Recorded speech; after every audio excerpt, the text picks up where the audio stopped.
Assalamualaikum warahmatullahi wabarakatuh. Waalaikumsalam warahmatullahi wabarakatuh.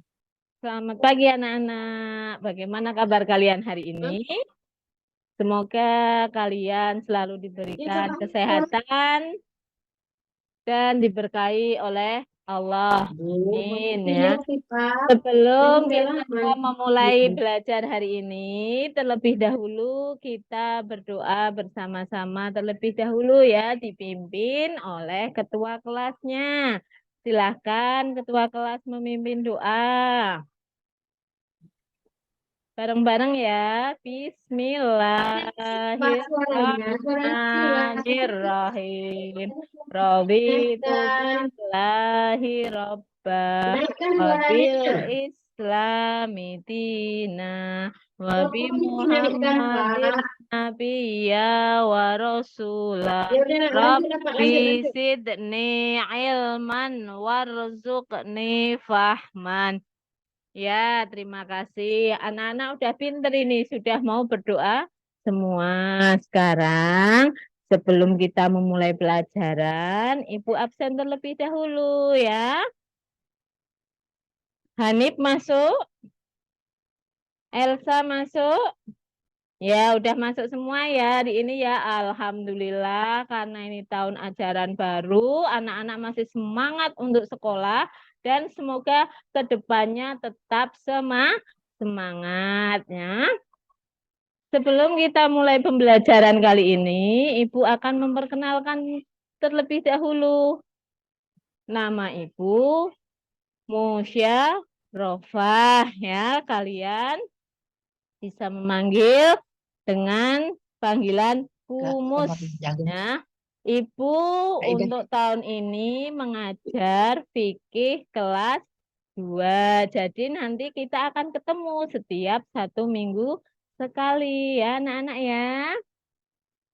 Kemudian pada pembelajaran fikih kali ini ya, kita akan mempelajari tentang azan dan iqomah. Azan dan iqomah itu bab pertama di kelas 2 semester 1 ya. Adapun azan dan iqomah ini ya, sebelum kalian mempelajari, ada tujuan pembelajarannya. Kalian mempelajari materi azan dan iqomah itu untuk apa sih? Tujuannya apa sih ya? Ibu bacakan dulu ya. Tujuan pembelajaran kali ini adalah melafalkan kalimah azan dan iqomah agar tertanam sikap taat terhadap perintah Allah Subhanahu wa taala, disiplin, tertib dalam menjalankan ibadah ya. Kemudian tujuan pembelajaran ini nantinya anak-anak diharapkan mampu menjelaskan tentang pengertian azan ya, pintar. Terus yang kedua, mendefinisikan sebutan bagi orang yang mengumandangkan azan ya.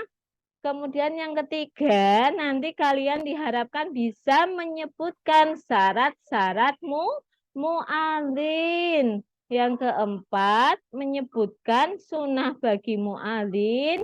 Dan yang terakhir, kalian diharapkan mampu mendefinisikan sebutan bagi orang yang mendengarkan azan ya.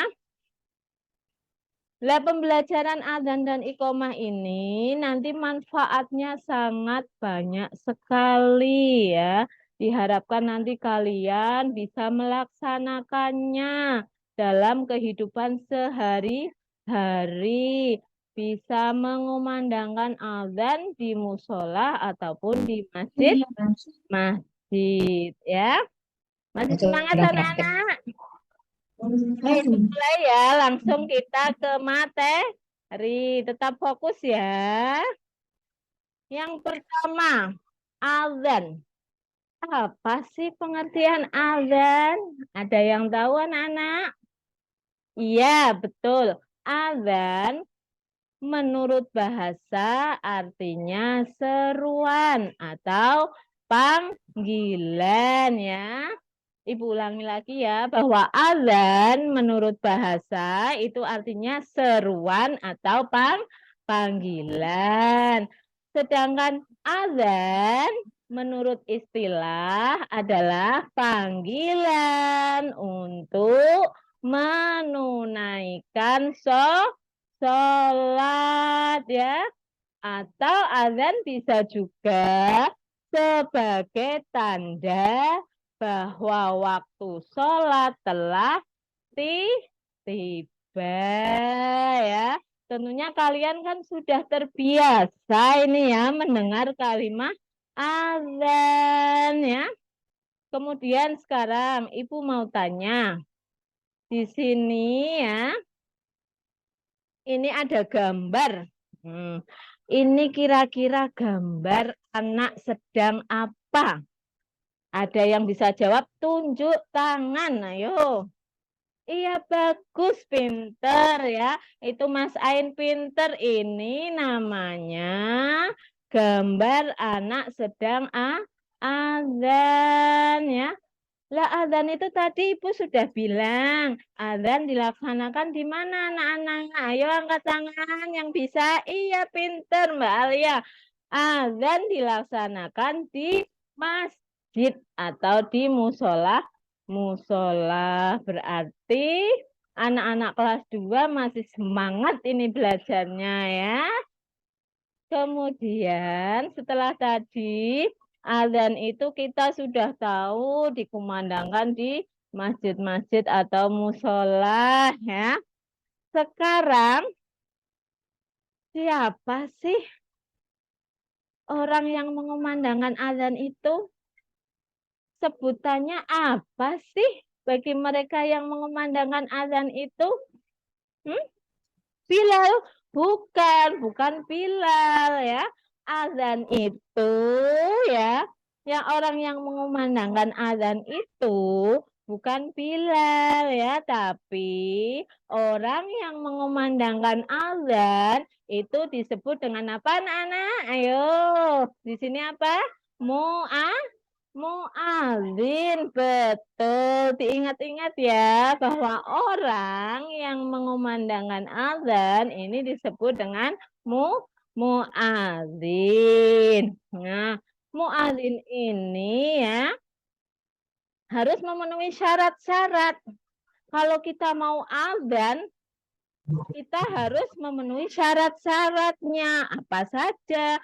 Ada 3 ya. Yang pertama, seorang muadzin harus beragama Islam. Terus harus mumayyiz. Yang ketiga, muadzin ini harus laki-laki ya. Ada yang tahu mumayyiz itu apa? Iya, enggak ada yang tahu, belum tahu ya.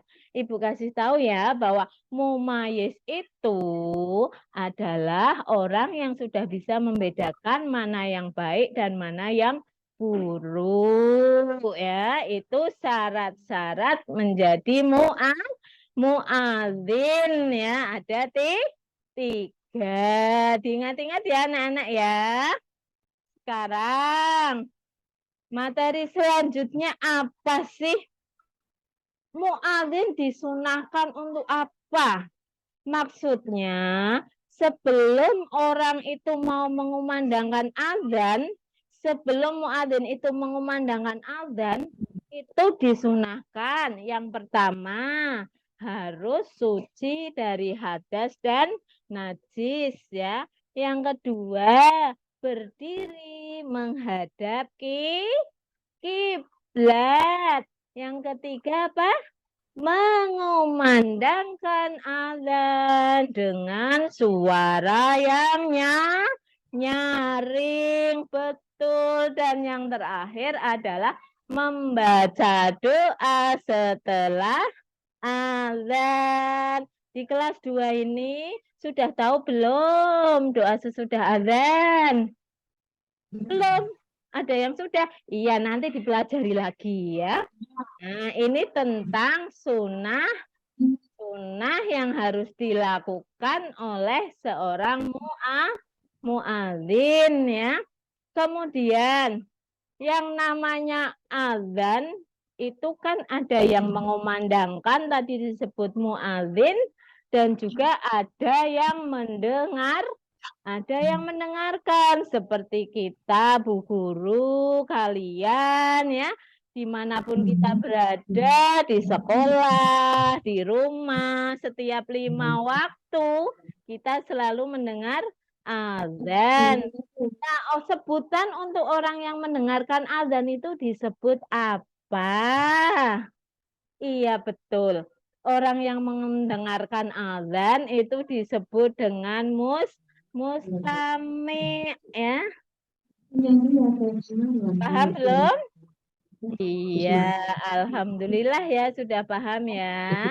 Orang yang mendengarkan azan itu disebut dengan mustami. Lah kita yang mendengarkan azan, kok kita masih bermain atau kita sedang melaksanakan aktivitas apa saja, ketika mendengarkan suara azan bagaimana? Kita harus berhenti dari aktivitas kita sejenak. Misalkan kita sedang bermain, yuk kita berhenti dulu. Tujuannya apa? Untuk mendengarkan azan ya. Bisa dipahami anak-anak? Oke, pinter semua anak ibu ya. Nah, sampai di sini dulu materi pembelajaran kita hari ini. Sebelum Ibu akhiri, Ibu mau tanya, masih ada yang ingat belum atau sudah lupa